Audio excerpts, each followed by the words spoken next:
ನಮಸ್ತೆ ಸರ್, ನನ್ನ ಹೆಸರು ಮಾರುತಿ. ನಾವು 5 ವರ್ಷದಿಂದ ಲವ್ ಮಾಡ್ತಾ ಇದ್ದೀವಿ. ಅವ್ರ ಮನೇಲಿ ತುಂಬ ಕಿರುಕುಳ ಕೊಡ್ತಾ ಇದ್ದಾರೆ ಅವಳಿಗೆ.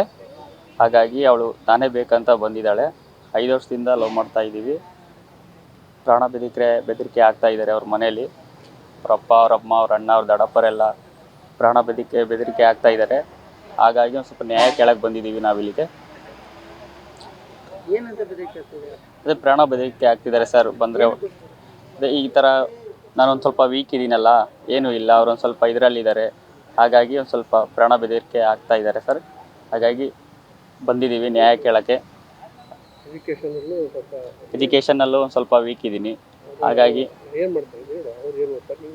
ಸರ್ ನಂದು 10th ಮುಗಿದಿದೆ ಸರ್. ಈಗ ಪೆಟ್ರೋಲ್ ಬಂಕಲ್ಲಿ ಕೆಲಸ ಮಾಡ್ತಿದ್ದೀನಿ. ಹಾಗಾಗಿ ಅವರು ಸೆಕೆಂಡ್ PU ಆಗಿದೆ. ಈಗ ನೆಕ್ಸ್ಟ್ ಎಜುಕೇಷನ್ನು ಕಂಪ್ಲೀಟ್ ಮಾಡ್ತಾರೆ. ಹಾಗಾಗಿ ಅವ್ರ ಮನೇಲಿ ಸ್ವಲ್ಪ ತುಂಬ ಕಿರುಕುಳ ಕೊಡ್ತಿದ್ದಾರೆ. ಹೊಡೆಯೋದು, ಬಡಿಯೋದು, ಆಗಬೇಡ, ಹಂಗೆ ಹಿಂಗೆ ಅಂತ ಏನೇನೋ ಹೇಳಿದ್ದಾರೆ ಅವಳಿಗೆ. ಅದಕ್ಕೋಸ್ಕರ ಅವಳು ನಾನೇ ಬೇಕಂತ ಬಂದುಬಿಟ್ಟಿದ್ದಾಳೆ ಸರ್. ನ್ಯಾಯ ಕೊಡಿ ಅಷ್ಟೇ ನಮಗೆ. ತುಂಬ ಪ್ರಾಣ ಭಯ ಐತೆ ಸರ್ ನಮಗೆ. ನ್ಯಾಯ ಕೊಡಿ ಅಷ್ಟೇ ನಮಗೆ ಸರ್. ರಾಮಜೋಗಿಹಳ್ಳಿ ಸರ್. ಅವ್ರದ್ದು ರಾಮಜೋಗಿಹಳ್ಳಿ ಸರ್. ಇಬ್ಬರು ಒಂದೇ ಊರು ಸರ್, ಒಂದೇ ಕ್ಯಾಸ್ಟು.